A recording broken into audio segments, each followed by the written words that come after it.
Urbanización Asín, calle Cañaveral de Oriente, número 2.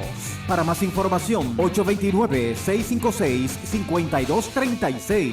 Aprovecha, las inscripciones están abiertas. Licenciatura en Teología. Ya estamos de vuelta. Continuamos con su programa, Marcando Generaciones. Muy buenas tardes a todos. La paz de Dios sea con cada uno de nosotros, con cada uno de ustedes, y qué bueno un día más poder estar aquí para ministrar y enseñar la palabra del Señor. Hoy yo quiero hablar de un tema muy importante para el cuerpo de Cristo. Hoy yo quiero hablar del ministerio quíntuple. Es importante nosotros considerar el propósito y el llamado de Dios en nuestra vida. Saber para qué Dios te llamó, saber cuál es tu rol, cuál es tu papel en el cuerpo de Cristo, y todo esto te va a permitir cumplir.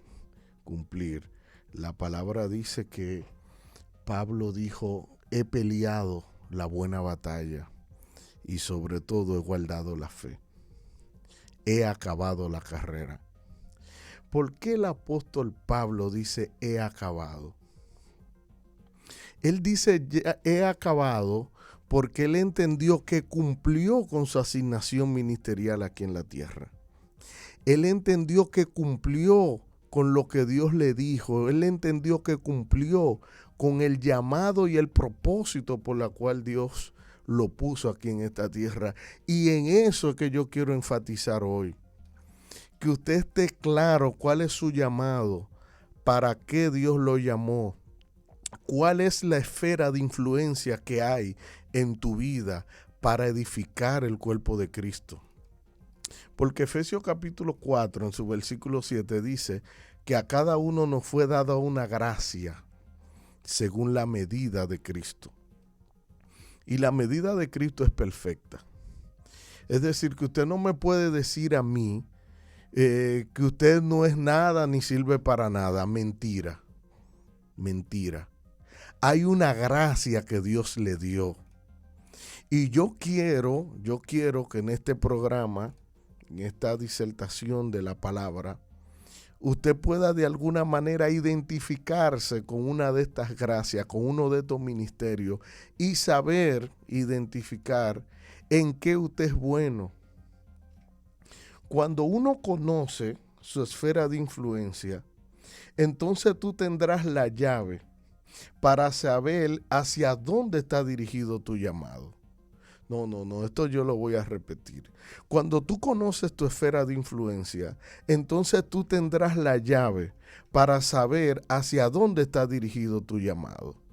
Esto es importantísimo, saber en qué tú eres bueno, dónde tú sientes realmente que está esa gracia para tú operar, para edificar el cuerpo de Cristo. Gálatas capítulo 1, versículo 15, dice: pero cuando agradó a Dios, que me apartó desde el vientre de mi madre y me llamó por su gracia. Pablo estaba consciente que tenía un llamado. La palabra llamado, exegéticamente, proviene de un vocablo griego que se pronuncia kaleo. La palabra kaleo es la palabra que aparece aquí en este versículo bíblico, Gálatas 1:15, donde dice: y me llamó por su gracia. Aquí aparece la palabra kaleo. La palabra kaleo se interpreta como llamado, pero también es el mismo término que se utiliza para propósito. Entonces es importante saber que Dios, a todo el que llama, lo llama con un propósito. Y cuando Dios tiene un propósito contigo, entonces te hace un llamado. Por eso yo quiero que tú entiendas que sobre ti hay un kaleo. Sobre ti hay un kaleo, hay un llamado. Pablo estaba claro en esto. Él dijo: pero cuando agradó a Dios, que me apartó desde el vientre de mi madre y me llamó por su gracia. Es importante nosotros entender esto porque es que más del 80% de las personas en el mundo mueren sin saber el propósito por la cual Dios lo puso en esta tierra. Y esto es preocupante. Es decir, que más de 7.7 mil millones de personas que hay en el mundo, el 80% muere sin saber cuál es el propósito por la cual Dios lo puso en esta tierra. Yo creo que las cosas tienen que comenzar a cambiar. Jeremías capítulo 1, versículo 5. Dice, antes que te formase en el vientre de tu madre, yo te conocí. Y antes que nacieses, te santifiqué y te di por profeta a las naciones. Esto quiere decir que antes que tú vinieras a este mundo, ya Dios tenía un plan. Ya Dios tenía elaborado un diseño. Ya Dios tenía conferido dentro de sí mismo, tenía un plano, un plan definido de cuál iba a ser tu rol aquí en la tierra. Por eso Jeremías 29:11 dice, muchos planes hay en el corazón del hombre, mas el propósito de Dios permanecerá. Esto es importantísimo conocer esto porque la palabra planes viene de la palabra plano y un plano no es más que la representación gráfica de la intención original de un proyecto. Quiere decir que antes que tú vinieras a esta tierra, Dios se sentó en una mesa y diseñó, dibujó cuál iba a ser tu principio, cuál iba a ser tu fin. Y Él se antepuso de antemano cuál iban a ser tu caída para juntamente con la prueba darte una salida para que tu éxito sea indispensable en tu vida. Entonces, ¿cómo yo garantizo mi éxito en mi vida? Caminando conforme al diseño.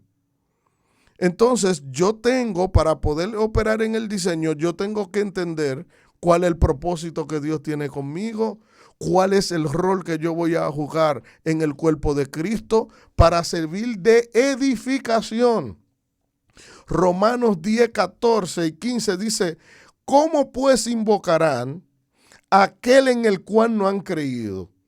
¿Y cómo creerán en aquel en cual no han oído? ¿Y cómo oirán sin haber quien les predique? ¿Y cómo predicarán si no fuesen enviados? Es importante ser enviado porque hay personas que se envían solo.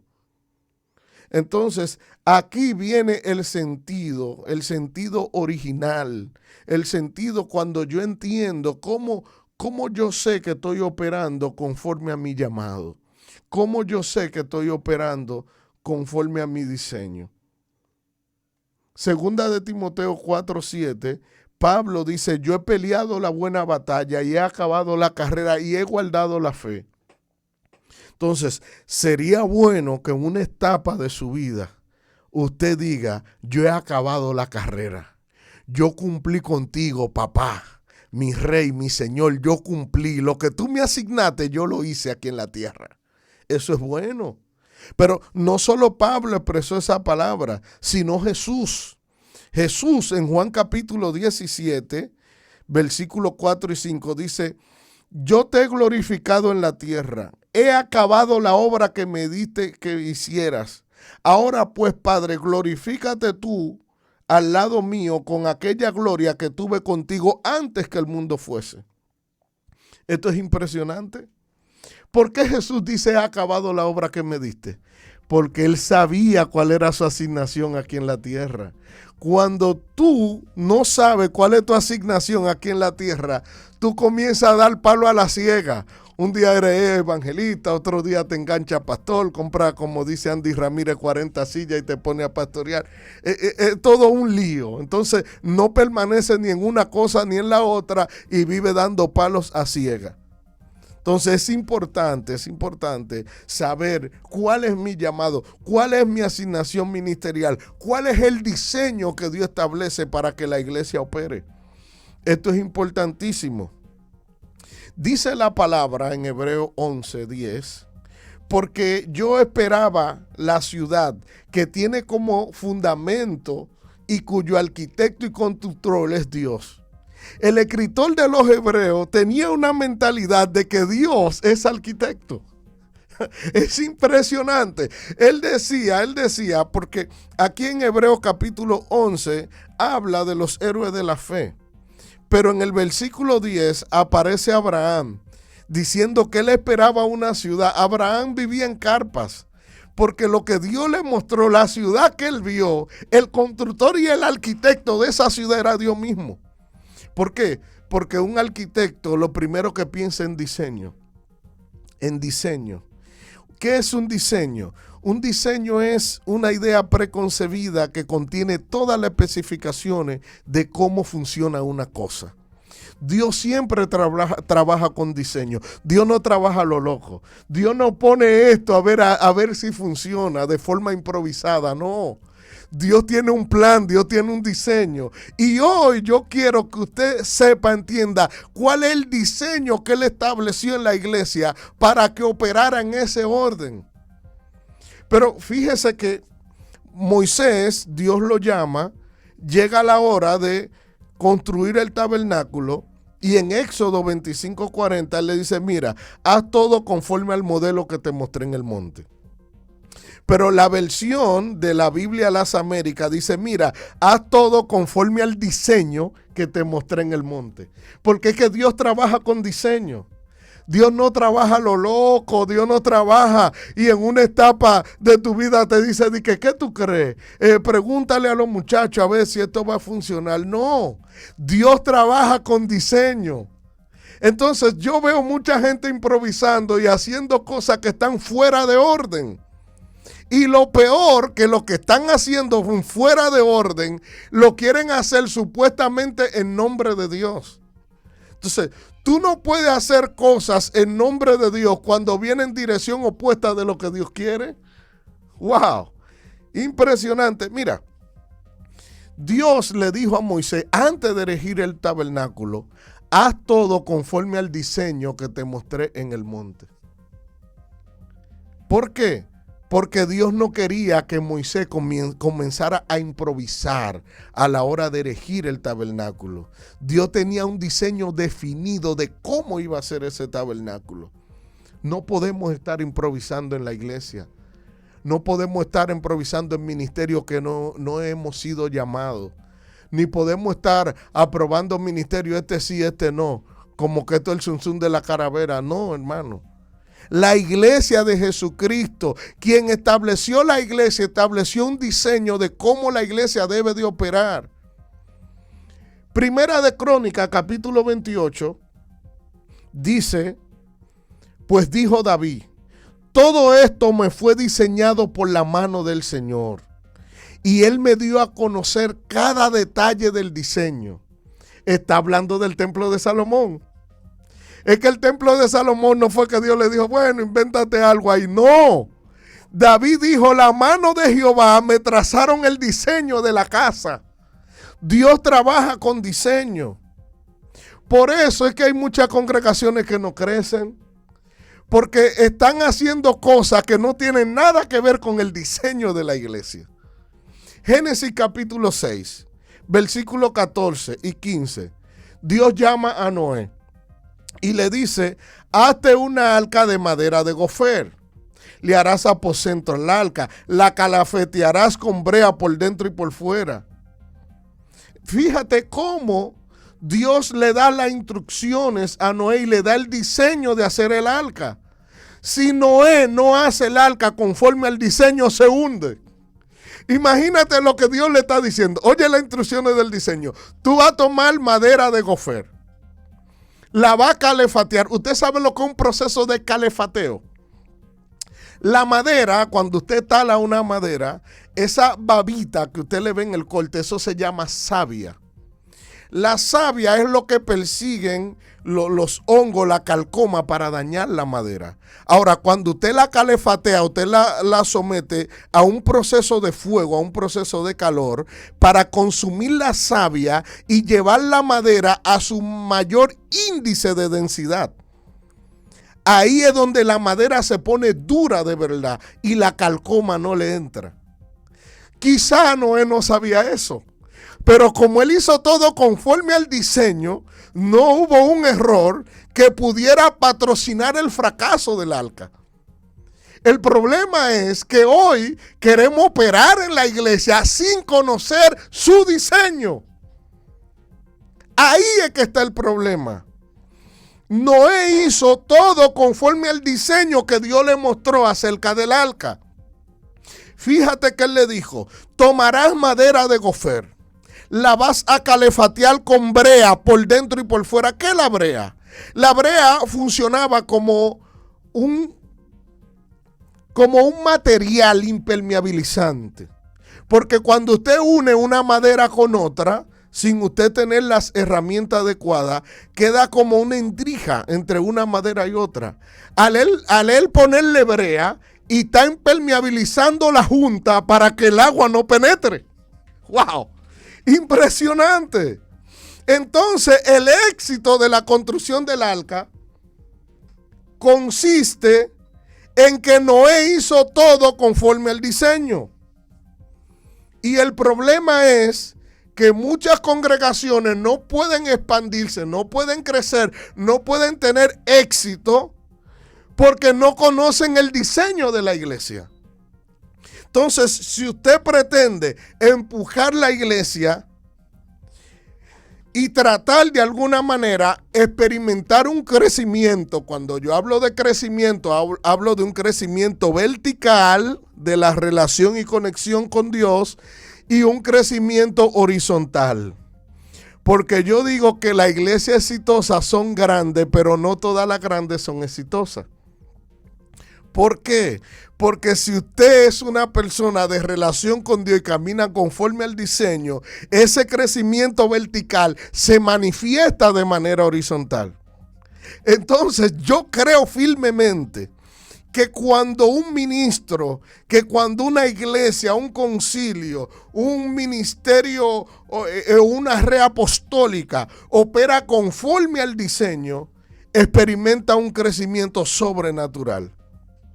Ahora, hay personas que tienen 10, 15, 20, 30 años en 4 paredes y ellos dicen: estamos creciendo, no cabemos. Oye, tú dices que no caben, pero están en el mismo espacio.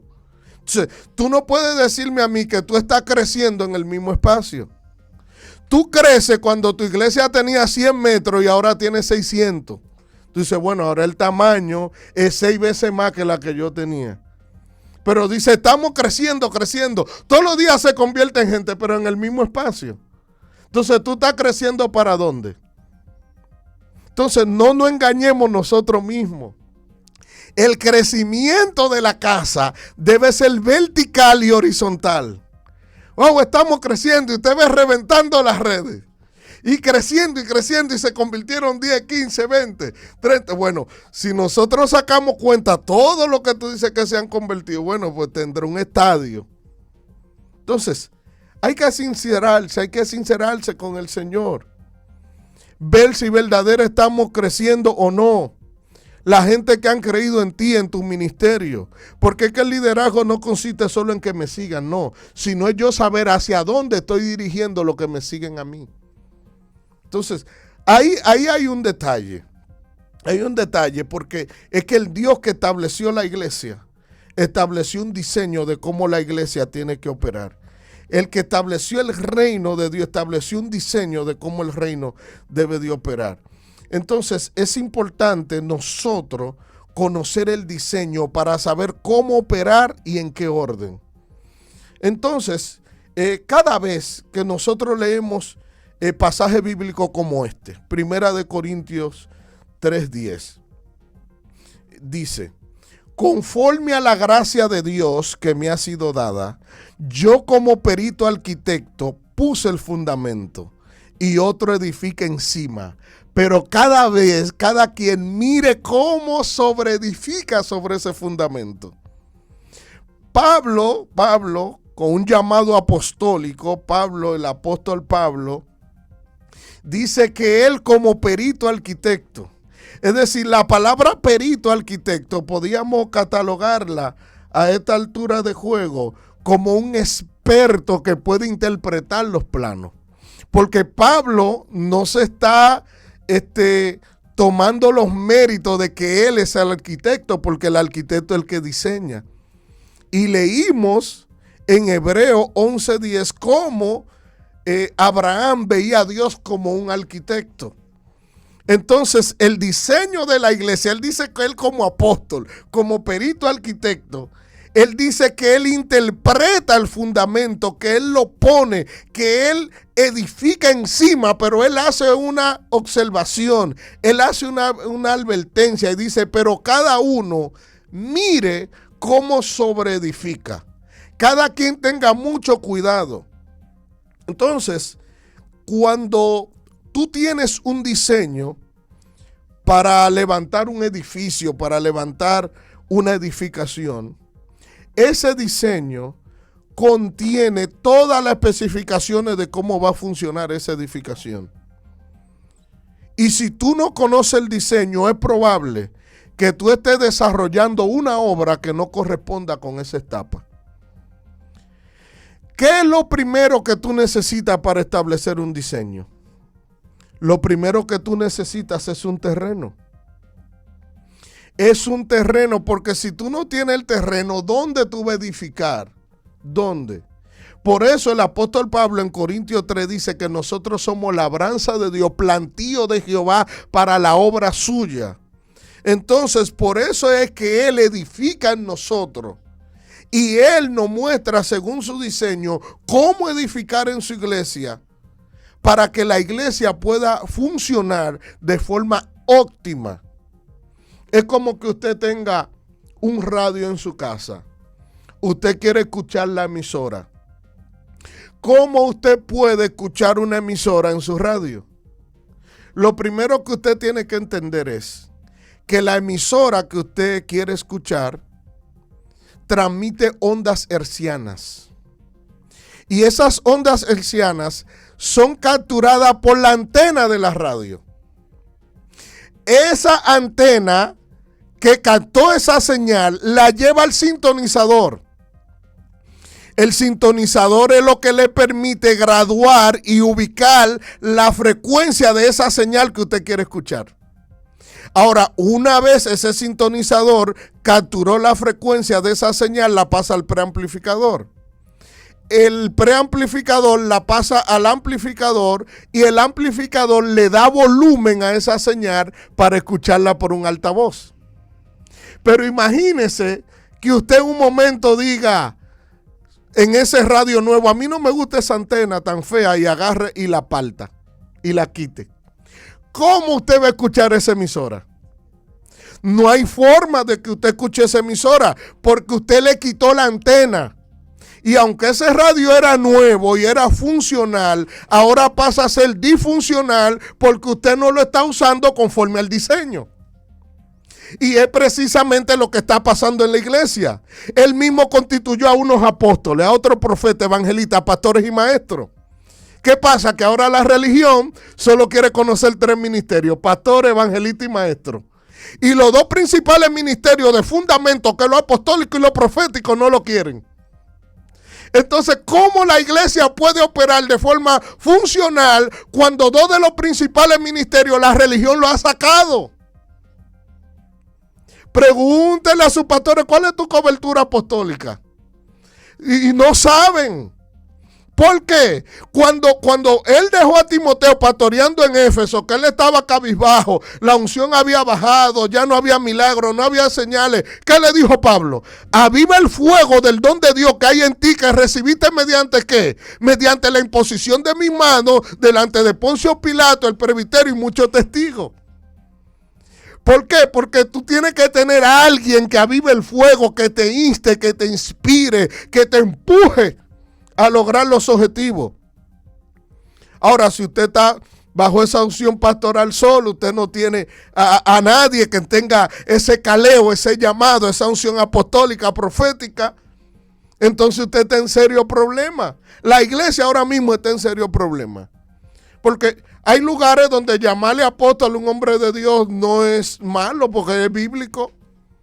En Miami no es malo. En Estados Unidos, en estados como Chicago, tampoco es malo. En muchísimos estados. En Argentina, en muchísimas ciudades.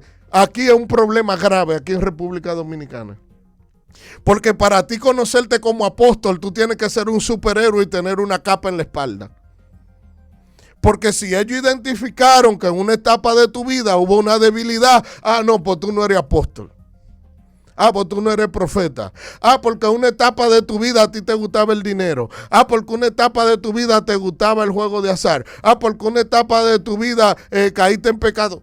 ¿Quién de los hombres de Dios en la Biblia no tuvo debilidad? ¿Quién? Si usted va a utilizar una debilidad en una etapa de un hombre de Dios para descalificarlo, estás muy equivocado. Porque Abraham, el padre de la fe, cuando Jesús vino, dijo vuestro padre Abraham. Pero Abraham en el capítulo 20 de Génesis le habló mentira a Abimelech para que no mataran a Sara, no se quedaran con Sara o lo mataran a él. Y Jesús utilizó la mentira que habló Abraham para decirle, tú no eres ningún padre de la fe, nada. No.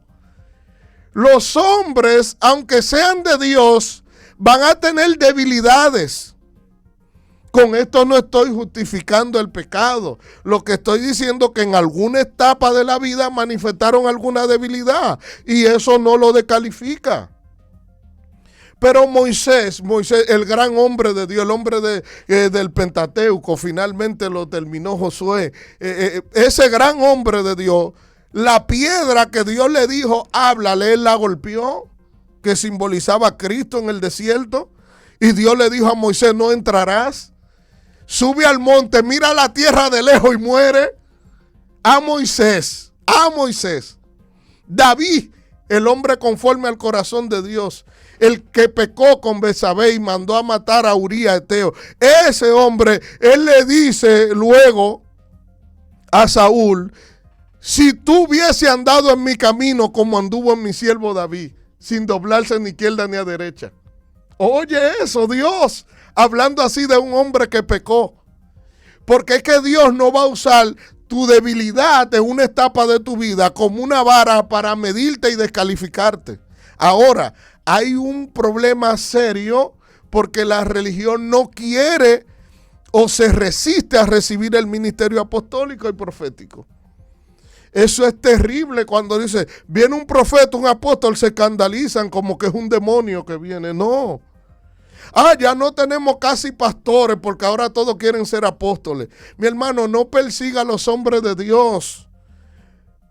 A quien tú debes perseguir es al diablo y los demonios. Si alguien me dice a mí que es apóstol y no lo es, supongamos que no lo es, ¿eso me va a llevar a mí a perderme? Bueno, si tu condición no pone en juego mi salvación, yo no debo de perseguirte por eso. Porque la Biblia dice en el libro de Apocalipsis, principalmente la iglesia de Éfeso, y tú has conocido a los que se dicen apóstoles y no lo son. En toda la época del mundo, en toda la época de la iglesia, ha visto personas que se visten de ministerio que no lo son. Pero eso no me da licencia mía de calificarlo. Porque es verdad que hay algunos que no son genuinos. Pero por eso yo no puedo descalificarlo a todos. La Biblia en Efesios 4:11 dice, a unos constituyó apóstoles, a otros profetas, evangelistas, pastores y maestros, a fin de perfeccionar a los santos para la obra del ministerio, a fin de la edificación del cuerpo de Cristo, hasta que todos lleguemos a la estatura, a la unidad de la fe y el conocimiento del Hijo de Dios, de un varón perfecto, a la medida y a la estatura de la plenitud de Cristo. Entonces, fíjate que Pablo no se atribuyó la constitución del ministerio, no. Él dice, él mismo constituyó. Si usted lee Efesios 4:10, se da cuenta que él hablando de Cristo, dice, porque el mismo que descendió, también ascendió y dio dones a los hombres. Porque fue Cristo que constituyó apóstoles. Porque una cosa es conocer los 12 apóstoles del Cordero, lo que Jesús llamó, y otros son los de la dispensación del Espíritu, lo que son, lo que establece Jesús. Porque aquí mismo dice que quien lo constituye es Jesús. Y Pablo lo reconoce. El que mismo ascendió y dio dones a los hombres. Porque la Biblia dice en Hechos 14:14, cuando los apóstoles Bernabé y Pablo escucharon esto, rasgaron su ropa. Entonces, si la Biblia dice que Bernabé era apóstol, yo no puedo decir que no era apóstol. Ni empezar a escarbar de que cuánta iglesia levantó. No, si la Biblia dice que Bernabé era apóstol y punto. Lo que pasa es que nosotros hacemos tanta resistencia a recibir las cosas que Dios establece en su palabra. Él establece 5 ministerios.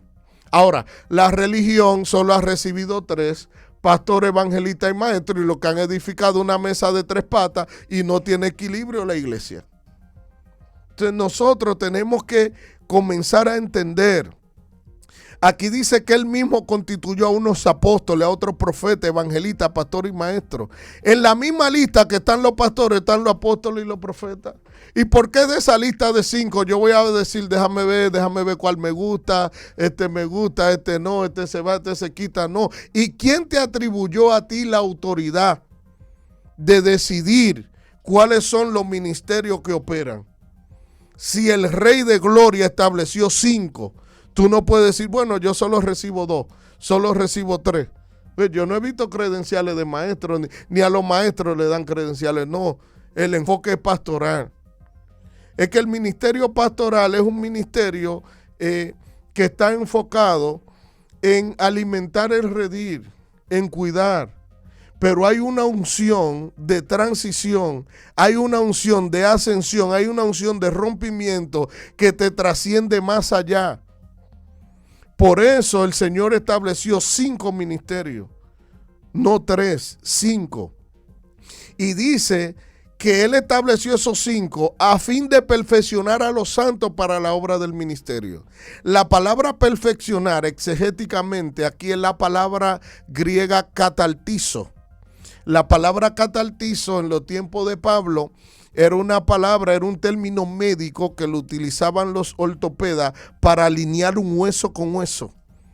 Es decir, hueso con hueso, carne con carne, tendón con tendón. Era una unidad plena para que pudiera funcionar acorde a las exigencias y a la demanda que tenía ese miembro en el cuerpo. Entonces, lo que la Biblia está diciendo es que esos 5 ministerios es para perfeccionar a los santos para la obra del ministerio. La iglesia no puede fluir a una perfección cuando esos ministerios no están operando unidos. El apóstol se necesita, el profeta se necesita, el evangelista se necesita, el pastor se necesita y el maestro también. Entonces nosotros no podemos resistirnos a recibir el diseño que Dios establece en su iglesia. Entonces, ¿qué es un apóstol? Yo quiero definir esto, porque 1 Corintios 12:28 dice, a uno puso Dios en la iglesia primeramente apóstoles, luego profetas. Entonces la Biblia dice primeramente, que es la palabra protón. Entonces hay que tener mucho cuidado, hermano, hay que tener mucho cuidado.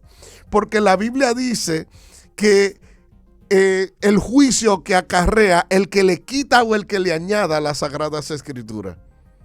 Entonces, si algo usted no entiende, pregunte. Oriéntese a alguien que le enseñe. Porque la gente siempre trata de cuestionar lo que no entiende. Entonces, esto es muy, muy peligroso. 1 Corintios 12:28 dice, a unos puso Dios en la iglesia, primeramente apóstoles.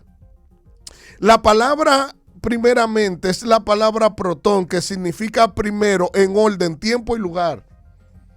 Tú no puedes emprender una congregación de forma exitosa si no está el protón. Si no está uno que enciende, uno que ha sido asignado para estar en primero, en tiempo, en orden y en el lugar.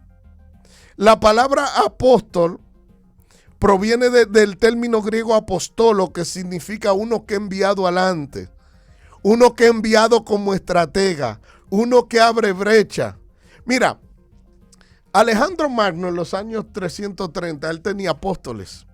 Él lo enviaba adelante porque los apóstoles eran los que tenían la habilidad, la capacidad y la estrategia de cómo entrar a un territorio nuevo para conquistarlo, para abrir brecha y abrirle el camino para que los demás entren. Entonces, el ministerio apostólico es importante porque son las personas que Dios ha llamado con esa configuración de gracia para abrir brecha, para encender la mecha, para abrir el territorio y acondicionarlo para que los demás entren a esa nueva conquista. Entonces, nosotros tenemos que entender, ¿qué dice Efesios 2:20? Dice, edificado sobre el fundamento de ¿qué? De apóstoles y profetas, siendo la piedra principal del ángulo de Cristo mismo. Entonces hay que crecer sobre ese fundamento. Hay una configuración de gracia sobre el ministerio apostólico y profético para establecer fundamento en la casa. ¿Quién es que está estableciendo fundamento sobre ti? El ministerio apostólico y profético son los calificados para poner fundamento en la casa.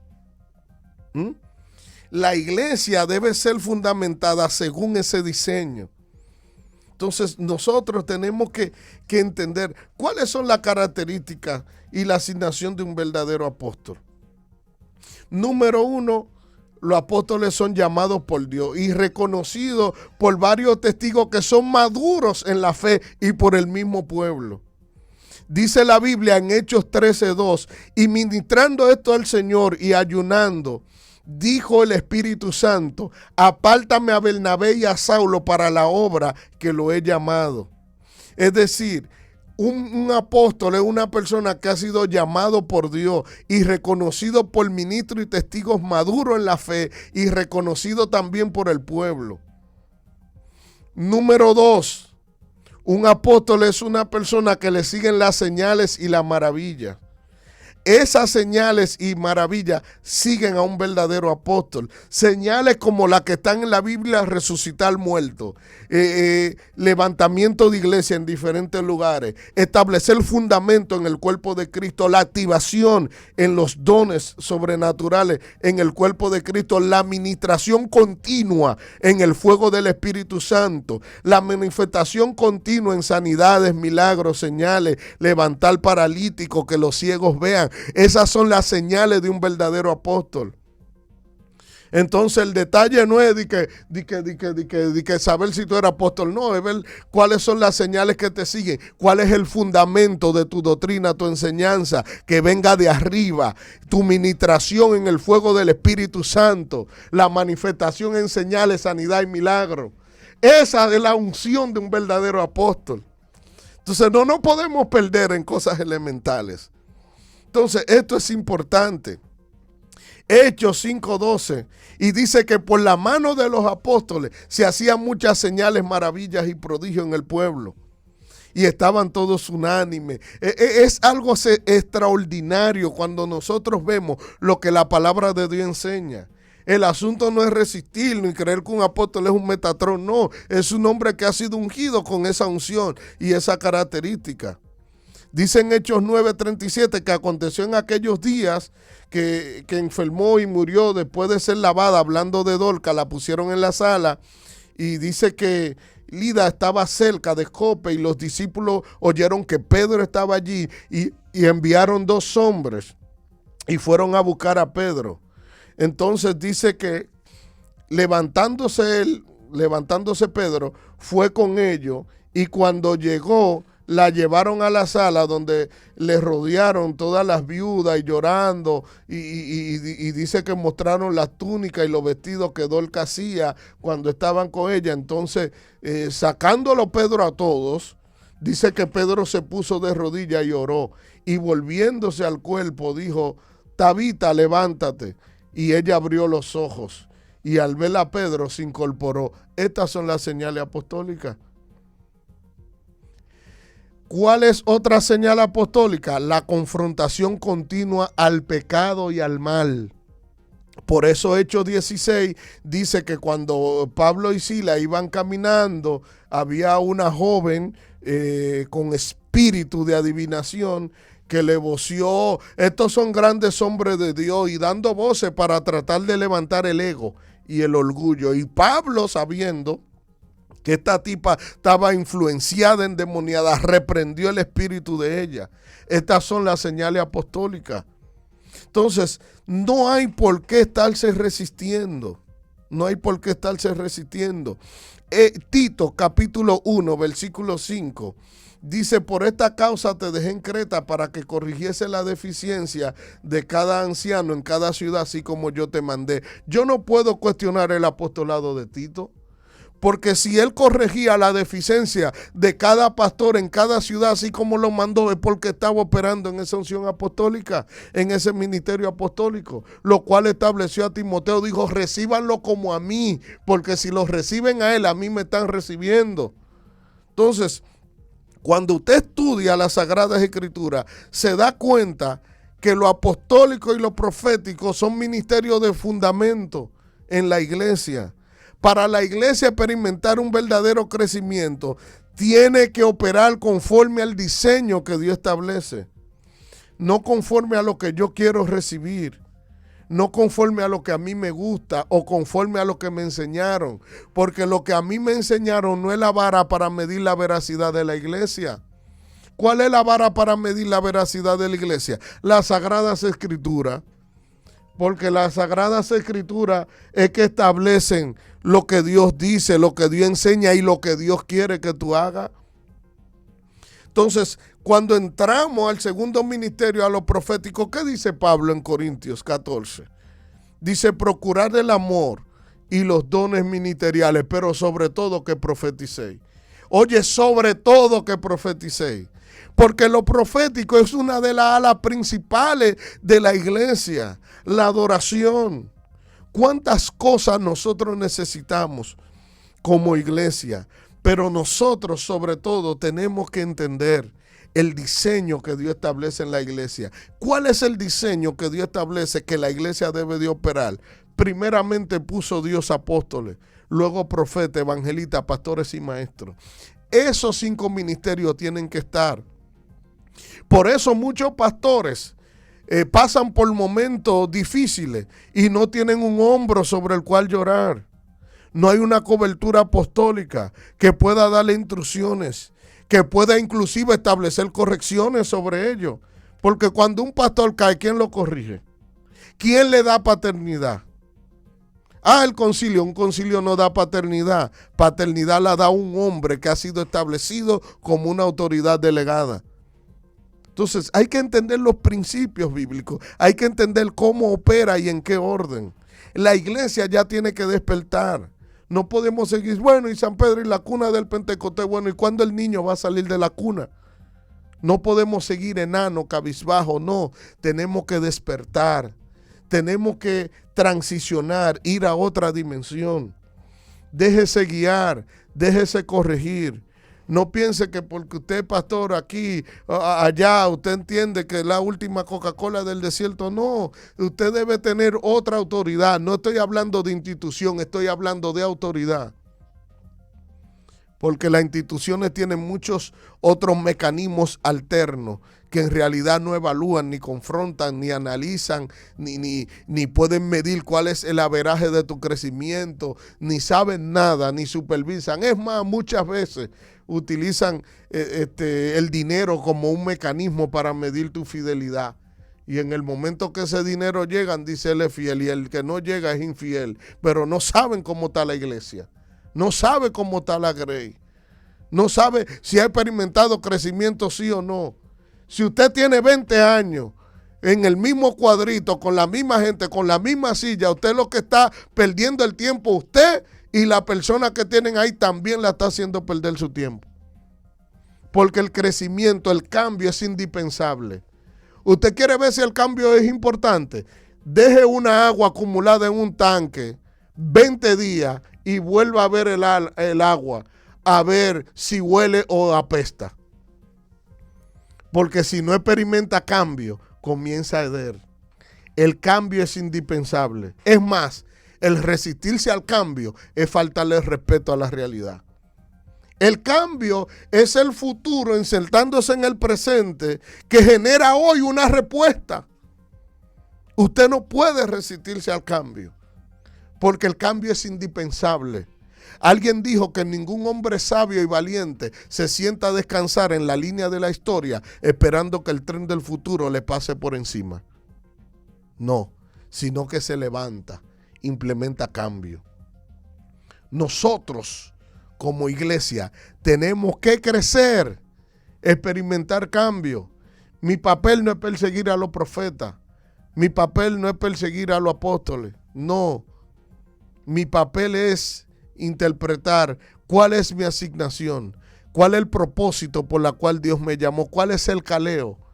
Y de esa manera yo fluyo para edificar la casa, para edificar el cuerpo de Cristo.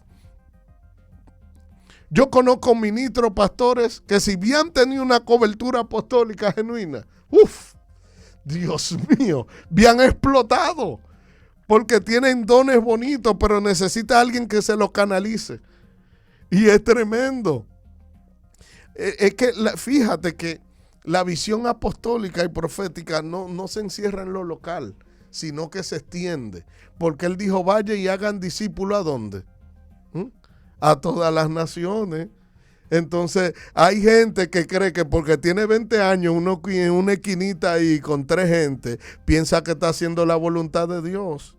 No, hacer la voluntad de Dios está ahí en Mateo 28 y hacer discípulos a las naciones de la tierra, enseñándole que guarden todas las cosas que yo lo he mandado, bautizándolo en el nombre del Padre, del Hijo y del Espíritu Santo. Y he aquí, yo estaré con vosotros todos los días hasta el fin del mundo.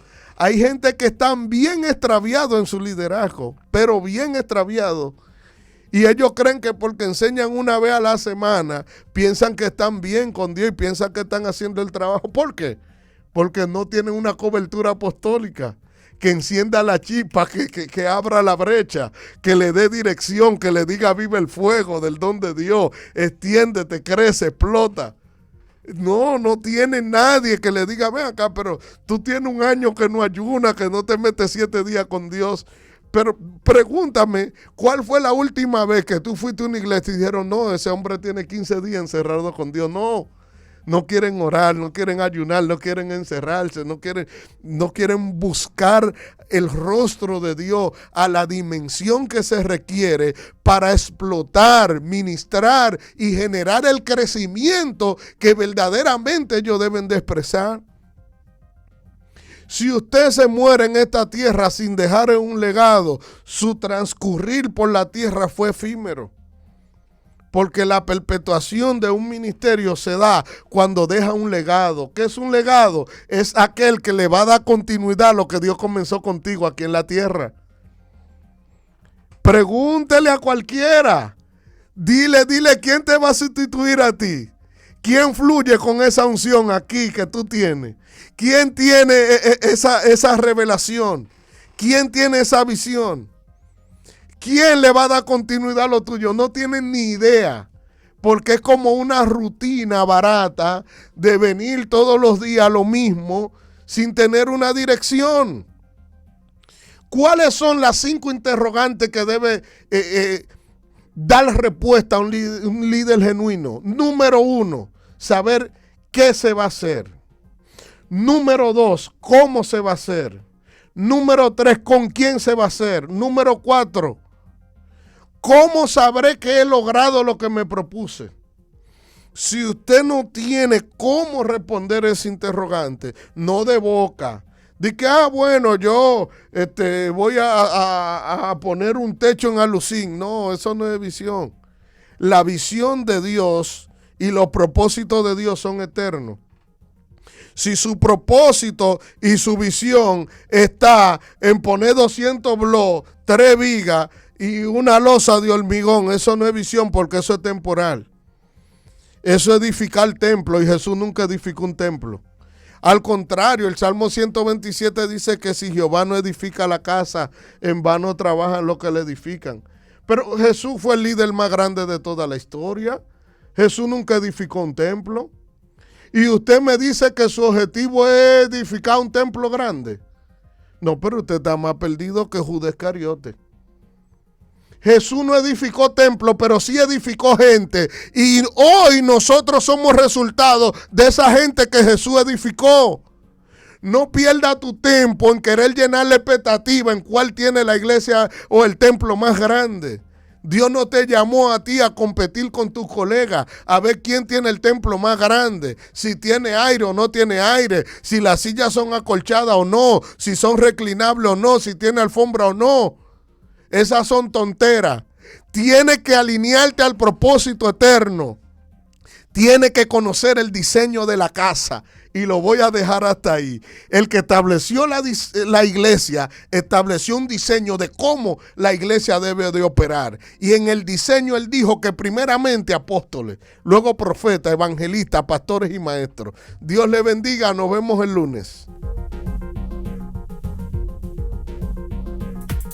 Hemos presentado Marcando